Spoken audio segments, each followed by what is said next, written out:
We're two friends who aren't afraid to speak our minds, share our stories, and maybe even get a little messy along the way. So grab a drink, get comfy, and let's get scrappy. We're going to tackle topics that matter, share our opinions, and have some fun doing it. Real talk, no apologies, unleashing our inner scrappy. This is Two Scrappy Chicks.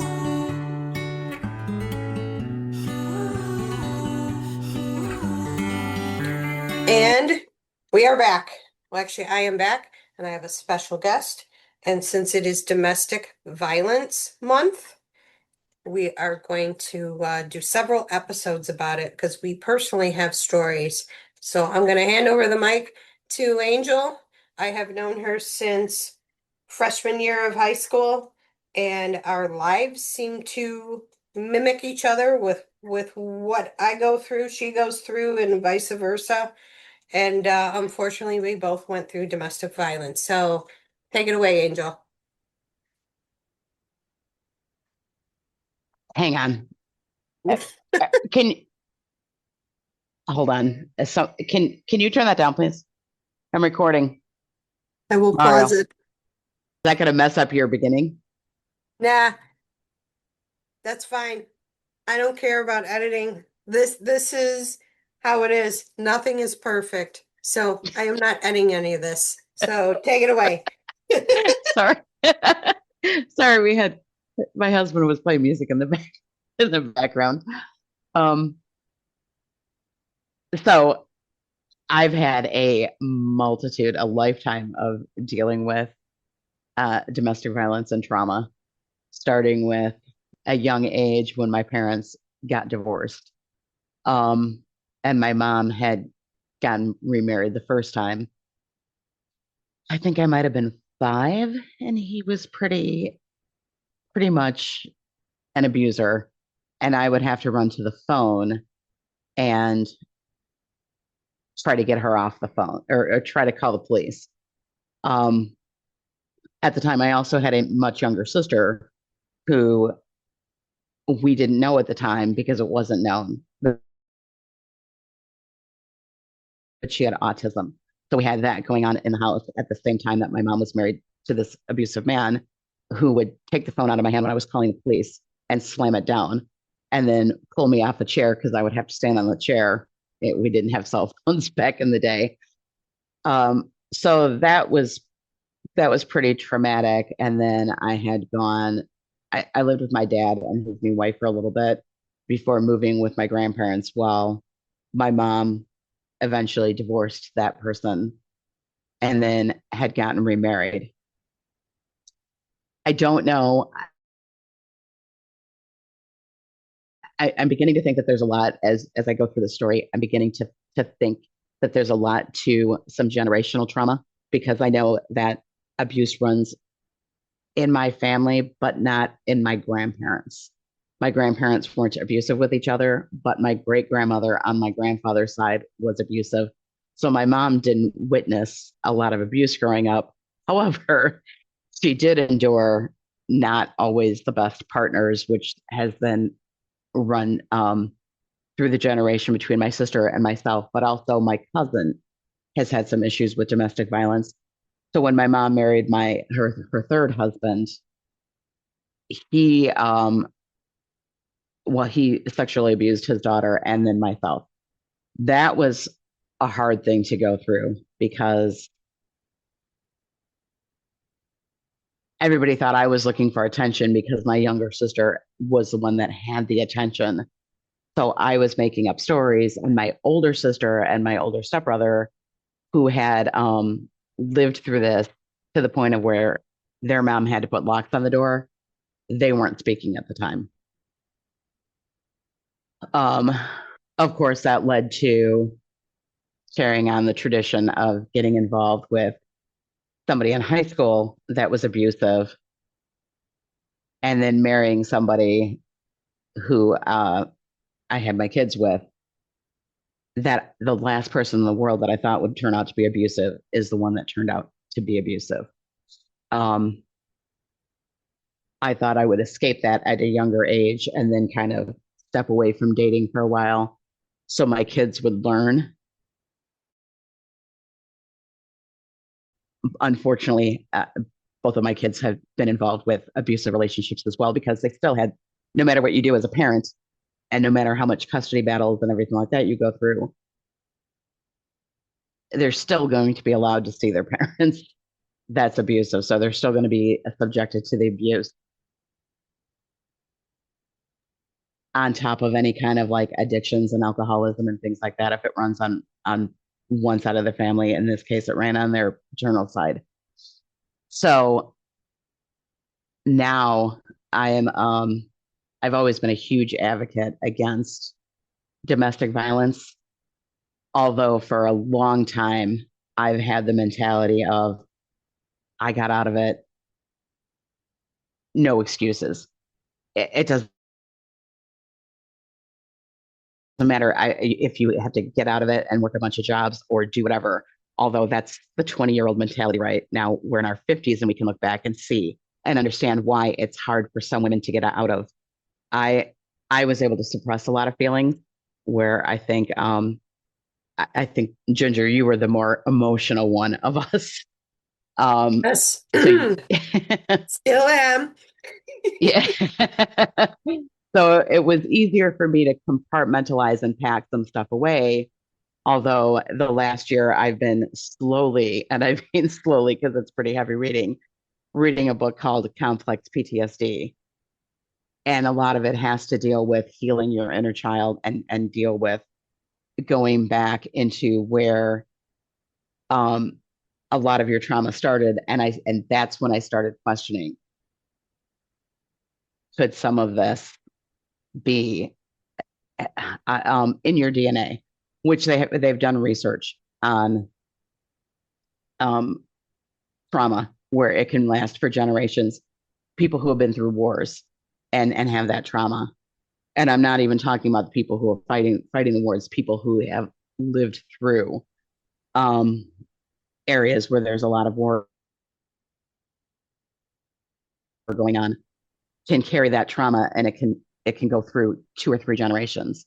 Um, Emotional eating. I've realized my whole life I've had a lot after I had kids. I've had a lot of issues with weight, emotional eating. So I'm working Yes. now on dealing with creating healthier eating. I just lost a dog 2 weeks ago. What's the first thing that I did? That emotional ice cream and anything else chocolate. Mm. And that's when I Yes. realized this is part of that learned behavior because food will love you. Comfort. And Mhm. it's comfort, right? Yeah. So Chocolate and mac and cheese has uh, been it for me. mine was Rocky Road ice cream Mm. a couple weeks ago, but bread. When I was growing up, it would be like bread and pop. I don't know why. It Hmm. was just so. Of course, when back in the day when we were growing up, we could go to McDonald's and things like that, and it was a little bit healthier than if you go to McDonald's these days because of what they made their pop and what they made their hamburgers out of and their Well, fries. yes, yes, the oils, which I thought they were reverting back to tallow. Yeah, some of them are going back to tallow, but I'm working on creating. Unfortunately, domestic violence has kind of reared its ugly head in my life again this last year while I've been going through and reading this book where my sister lost a friend who was basically shot with a 4-year-old in the house. And then my daughter, a couple months later, lost a friend who was shot by somebody that she was casually dating, leaving behind 4 babies. So my now 8-year-old niece had asked me a few months ago if her dad was a good guy, and she doesn't have a lot of interaction with her dad, but if her dad was a good guy because when he does call, he's not always nice to her. So unfortunately, the amount of information that we have about domestic violence these days, it still hasn't even made a dent to the fact that it's still going on. And unfortunately, women are still getting killed, and also men. It's not just, I don't want to just, um, I'm not going to condemn men because there's a lot of men who are abused in relationships as well. Yeah. Um, there's still a lot of uh, kids, that no matter how much you hide it from them, there's still, either whether it's that learned or whether it's in their DNA, there's still kids that are going out there and getting involved in domestic abuse.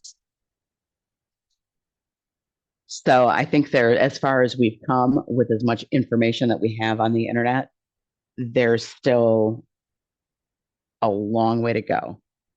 Um, and I'm learning even with myself, the some of the stuff that still sticks with me from where I've been growing up has been the person who abused me. The worst piece of advice I ever got was from him, where it's like, you can have a hobby. It's one thing to have a hobby, but you need something tangible for a career, which if you look around, um, especially people our age, a lot of people work in an office, especially if they had to get out of an abusive marriage. And that's another thing that's important to me is girls learning to be creative and have a self-esteem and learn they don't have to pigeonhole themselves into a career.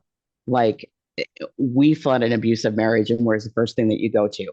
You go to an office because where are you going to go with no skills besides an office, and hope that you can make ends meet with two kids and somebody's still beating down your door. And back then, things weren't like they were now. Mm-hmm. Like it was so laxed. Like when there was a time me and the donor got into it and he locked me out of the house. And he was in the house with the kids, and I called the police, and the police came, and what they did was somebody has to leave for the night, and thank God he did because I wasn't going to. But uh the abuse that I endured, um, I was on the phone with a friend, so she can vouch that it happened. And I just remember being sore the next day and having bruises Mm-hmm. and stuff, and I didn't think the kids knew it was going on, but they were. They did know.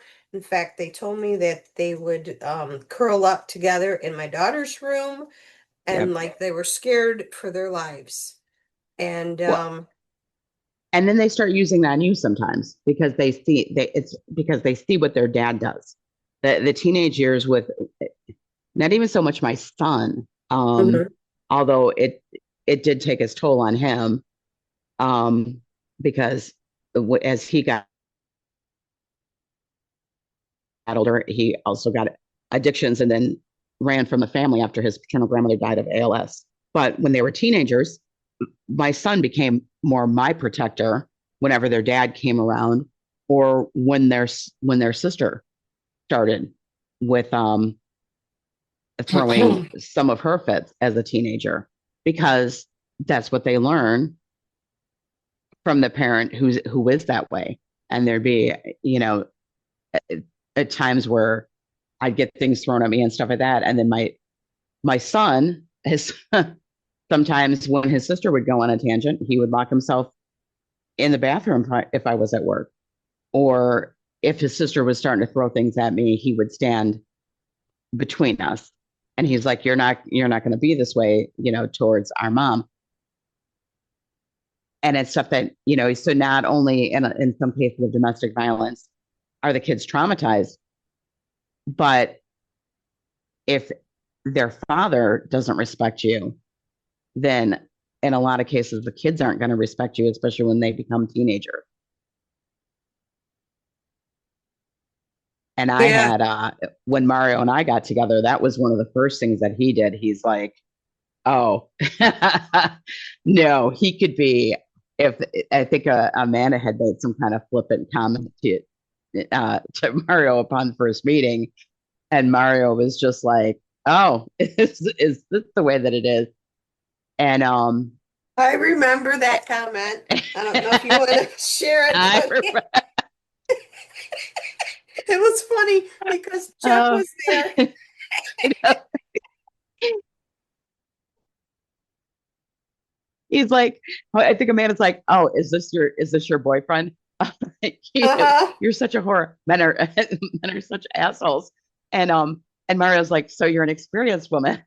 Like that. Yeah. But I mean, you can, and I can laugh about it now, but I mean, even like with Terry, when Terry was living with us, or even when we had my mom and my sister, when we moved into the house, when my sister got MS, my autistic sister, and I moved my mom and my sister up here. There were certain things that I'm like, Mario, you just don't understand family. And he's like, no, your family just walks all over you and you let them.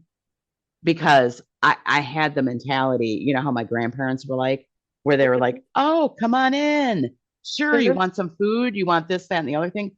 I've always dreamed of a life, like my grandparents, where you had that open door policy. Here's your family, this, that, and the other thing. It's kind of how my cousin has it.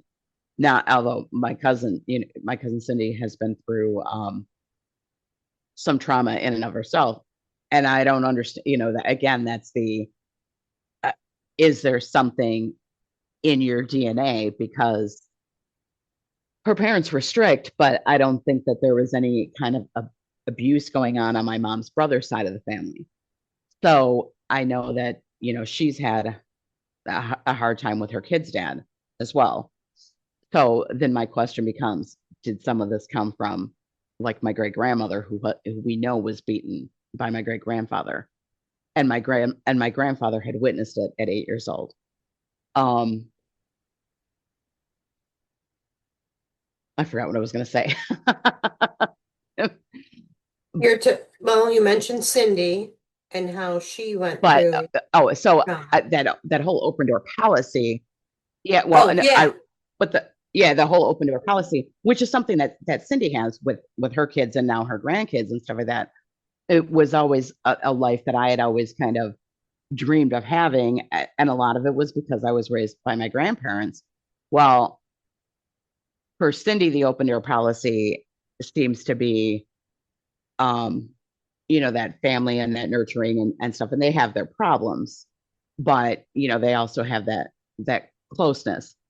And on my side of the family, it seems like when I'm open like that, um, I kind of get walked all over to a certain degree, and then Mario will say something, and I'm like, well, you just don't understand, and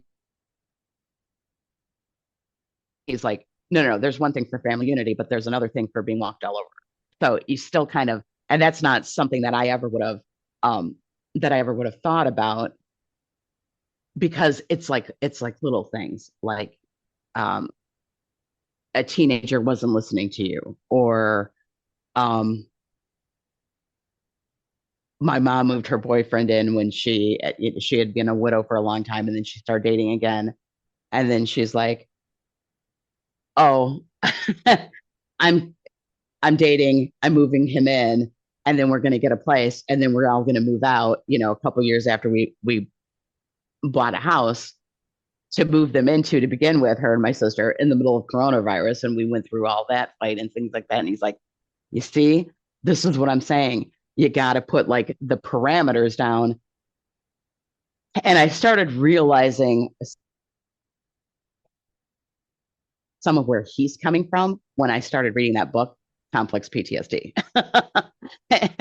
and and it's like, yeah, I guess there is that there was that always kind of that blindness. And then you have and then a lot of it is surrounding, the history of abuse. One of the scariest things that I went through with with the kid's dad was we were leaving a party at Cindy's house when she lived near Midway. Um, and he had been drinking, and I'm like, no, you got to let me drive the car. And he's like, get in or I'm taking off with the kids, because I was supposed to drive home. And then he started doing 90 miles an hour down the street of Chicago. And I'm like, just let me out of the car. I'll walk home or I will do whatever. I just want my kids safe. That's all I care about. And he's like, if you get out of the car, and that would be an excuse that he would do. You get out of the car, I will take the kids, and you'll never know whether they're living or not. I will take them, and you'll never know what happened to them. And it's that psychological trauma on top of, even if you call the police, which that was something I don't know if you lived through that, but even if the police were called in situations, sometimes the police would be like, so just leave. Yeah. I think Yeah. there was one time that Marie actually came to the house and not Mario, and Joe?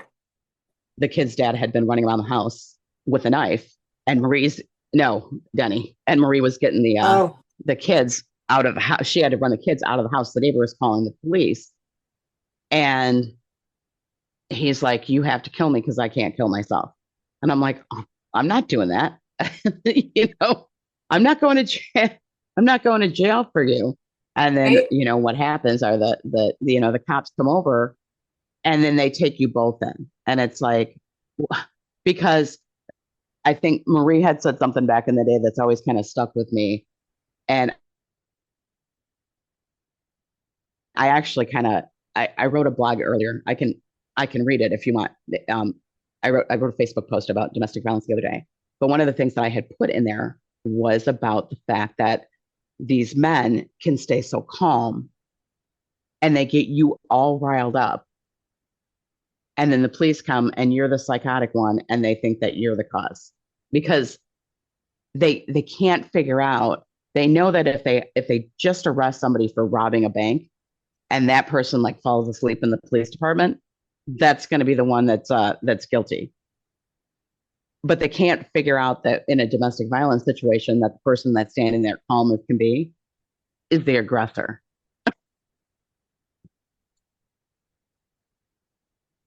I don't know if Yeah. you had to go through any of that kind of stuff. I mean, pretty much it was the police was called and one of us had to go and it was always him that went. Um, Yeah, I wound up moving out. yeah, I finally, well, he did. Who knows where he went? But then he came back and said, "What do you want?" And I go, "I want a divorce." And I am surprised it was that easy. Um, 2 months. He said, "Write down what you want." We went in front of a lawyer, and the lawyer was asking questions. And the lawyer goes, "Okay, what about custody?" And he goes, "Oh, give her full custody." And I was just like, "Oh, I don't think he realized what Mm, he just did, and I'm going to keep my mouth shut." that was That my was mistake. that was the best thing, getting full custody, because Yeah. then once he realized what he did after the fact, like months later, he tried to mess with me and he never won. And the day I was moving out, I heard him and his friend talking, saying, "Oh, she'll be back, she'll be back." And I'm thinking, Hmm. Nope. hell no. And I never went back. And he played No. games with child support. He purposely, after a year, quit his union HVAC job. Yep. He didn't like the fact that he had to pay child support. And I asked for, and how dare I asked for $30 a week for 2 years of alimony. And he just thought that was awful of me. And I was just like, oh my God. And then child support, he tried to tell me how I can spend it. And I says, "Buddy, do you not understand what child support is? It is for to give the kids a life pretty much similar to what they had. So Right. paying for a roof over their head, utilities, groceries, buying them their, clothes and stuff. That, and I was working. And Right. he would make snide comments to my kids that I was living beyond my means and this and that. And I was just like, oh my God. And I'm like, it was a control thing because he was a controlling Yes. narcissist. And the fact Right. that he couldn't anymore, he just kept looking for ways to control. And one of the kids lost their keys one time, and I found it on his key ring and I took it. And when he realized I did, he called me up screaming and said, "You took the key." And I said, "I sure did. This is my house. It is under my name, not yours." Right. "Well, those are my kids. I have the right to them." And I go, "What if they lock themselves out?" I said, "They have the neighbor next door who has a Right. key." And then I took the other kid's key away and I put in the keypad on the garage. And I says, "Do not ever give your dad this code." And they never did. And they were never locked out. Good. Right? Yeah. Mine would just he'd like lose his job or whatever the case would be. And he would have the audacity then, because this is where one of the reasons why I had problems with my daughter when she was growing up, because he had her convinced that she was his mom, that she was the only thing that can save him from his own self-destruction. And if he ran out of money, usually for drugs, then he would send her to me to ask if I could uh, give some money. Now, at the time, I wasn't worried about child support or anything like that. I had been going to school and then got into a job where I could support the kids. And then I did have my parents that lived near me, which was good. Yeah. Um, so they would help out with like daycare or with running them around or whatever, because I worked a lot of hours. And when I got out of school, was still working at a company where I was putting in 60 or 70 hours a week. So I wasn't going to be giving him money for like drugs, but I did make the mistake initially of giving him joint custody instead of going after the sole custody, because I thought my issue with him was with me. He was good with the kids. And I thought I wanted him to continue to be the dad that I knew that he could be. And I knew that he had support from like his mom and his brother at the time. So I thought if this would allow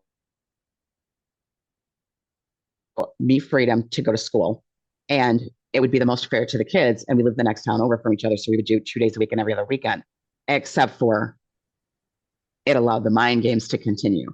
He wasn't going to be the responsible one that would be able to handle the joint custody like some parents are able to handle and can live near each other and things like that. He was never going to work with me in the same way that my sister, who just had the custody battle that she just got out of last week, it was nothing about the daughter and all about control of the mom. And unfortunately, that's but I've worked with enough guys in tech support where I know that sometimes it's just the opposite, where the guys are the ones that are breaking their back, working all the time and paying all this child support and everything like that. And the moms are sitting there like demanding more and more and more and more and more. And the fathers and then complaining that that the fathers aren't seeing their kids as much because they're working all the time.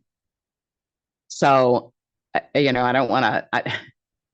I know that domestic violence or emotional abuse or anything like that can go both directions. So I'm very careful, because even as I'm doing some of my own writing, um, to not pigeonhole men into being the worst things out there, because I know sometimes it is the woman that's the abuser and the aggressor, and then the dads have wound up taking custody. So in my experience, it's been a lot of it's been a lot of men, but I also think that more and more, I definitely think that there is something to generational type uh, abuse, because, like I said, my grandparents weren't abusive with each other. my great grandmother had gone through abuse. What caused my mom to continue to get involved with abusive people or people that were much older than her?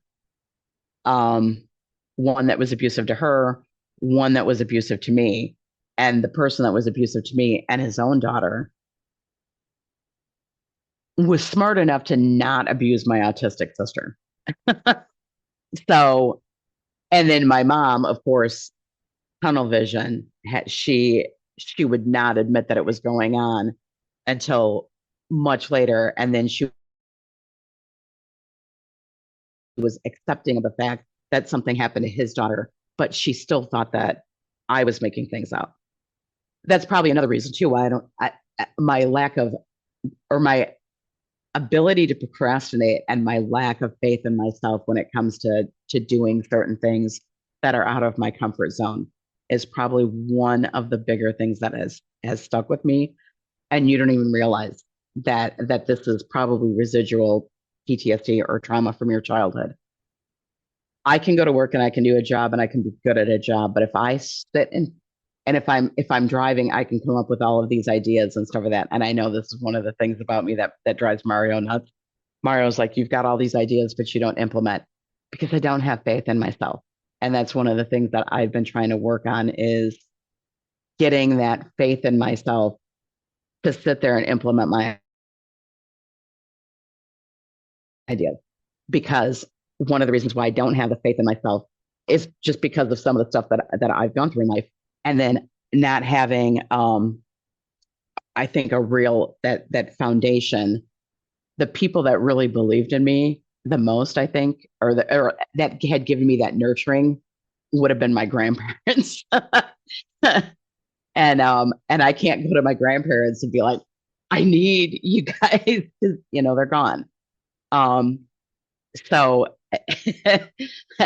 I don't have a and I can and Mario's sitting like 10 feet away from me.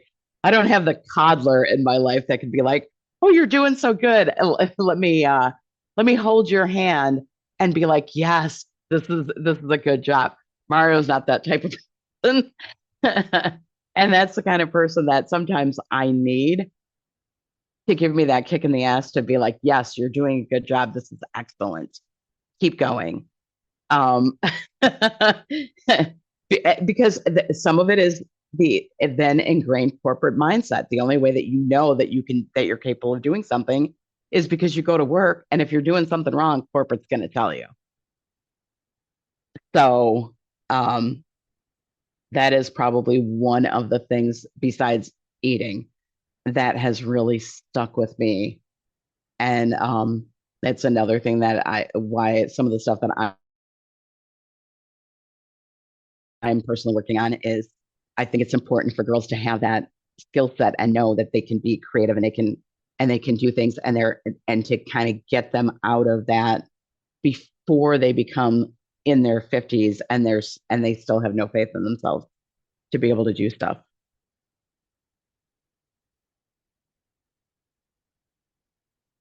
I don't know if you went through any of that because you've started your own business and then now you're doing the podcast and stuff like that. And I'm like, and I can take notes upon notes upon notes and do research upon research upon research, sit in front of the computer and still have no idea what direction to go into.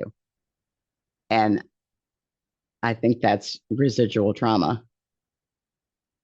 So I don't know if any of that stuff is stuff that you've gone through or not. Yeah, and I pretty much said, you know what? Sometimes it's like putting stuff together. Like I bought a cube thing from Mhm. Menards for T's side of the bed, and I put it together, and I go, screw these instructions, and I just did it without the instructions. So, and it turned out uh, fine. So that is yeah, why I'm with the podcast, I'm like, I'm just gonna wing it. And, you yeah, know, um, I'll figure out how to get the word out there, how to make it grow. And the fact that somebody in Asia is listening, I am yeah. impressed. Well, and you know what? That's probably why I had to go to my friend that's studying to be a mortician when I came up with the thing that I'm working on about the self-help toolkit, and then even like the eating and stuff like that, because I know she's been through trauma, and then everything that she's going through now, the stress and things like that to get through her schooling. And she's like, yes. And even you, when I showed you the toolkit that I'm working on, you're like, okay, my therapist doesn't give me this kind of stuff. And I've been getting a lot of good feedback about it, which has been good to hear, because that's something a lot of people say, you just got to jump in and then learn from there. And I'm over here Mm-hmm. like, no, I got to study everything. I know. I And then know. you'll never get it off the ground. And I've been dragging my feet so long that that now I'm just going to do it. And I figured the writing angle is probably something that I can do. Yeah. And this time, if I can't figure out how to illustrate whatever I'm working on, I may have to hire somebody. But if I don't do something, it's never going to get off the ground. And then you know who wins? Everybody in my life that I've ever gone that has ever abandoned me or abused me is Mm-hmm. continuing to win, because I'm still afraid of things right down heights. That's something that I've learned. And then I know Mm-hmm. that our time is getting short, but Yeah. I have learned recently in some of my reading that people who are afraid of heights and flying and Yeah. elevators, Yeah. very, very common against people who have been through abuse. Oh, okay. I'm Uh, like, I am not great. I'm still afraid of that stuff. and real quick, what my therapist noticed, she's like, you are still in fight and flight mode. And I go, I may Exactly. never get rid of that. Yeah. And I she's didn't say there was meditation. anything wrong with that, but she's like, okay, I notice you're resilient and you're in fight and flight. And I'm like, Hmm. Yep. "Mm, when you're put in that position, yeah, it's real easy to go there. That's why I'm including in my toolkit breathing techniques. I do a lot of like meditation and Reiki, or any kind of energy work. Even there's more and more Christian energy work that's out there as well, because this is all stuff that can help get you out of that flight or fright. Healing frequency music, especially, can help get you out of some of that fight or flight mode. And I know I'm in it too. And it's amazing the stuff that I realize that I'm in, again, just by learning more and more about inner child trauma and how to heal it. Yes. And the one So, message I have is anyone who's in a situation they feel they can't leave, don't ever feel that you can. I've had so many people go, "Oh my God, how did you do it? How did you do it?" And I'm like, there's times I couldn't really have like think about it. I just had to right. do it. Agreed. You Just don't do have it. much time. Get help. Yep. Yep. Thank you. You're welcome. And we will have you back again because it's, I mean, there's more to tell. Yeah, you threw me into it, so I didn't even have a minute to get my thoughts together. I just had to ramble. Yep. But that's good, because now we can break down parts. We you got the overall story, and then we can break things down.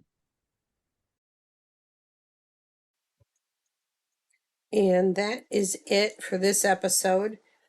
Please like, subscribe, leave a review. We're on Instagram, TikTok, coming soon, Facebook. And we have an email, which is in the show notes. I will provide in the show notes some links on domestic violence. And just remember, you are not alone and there is help out there. And, we are living proof that you can get out and survive and make a life for yourself. Thank you and be safe.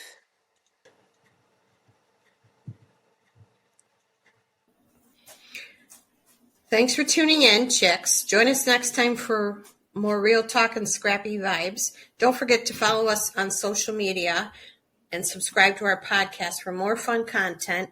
We are at Two Scrappy Chicks on Instagram.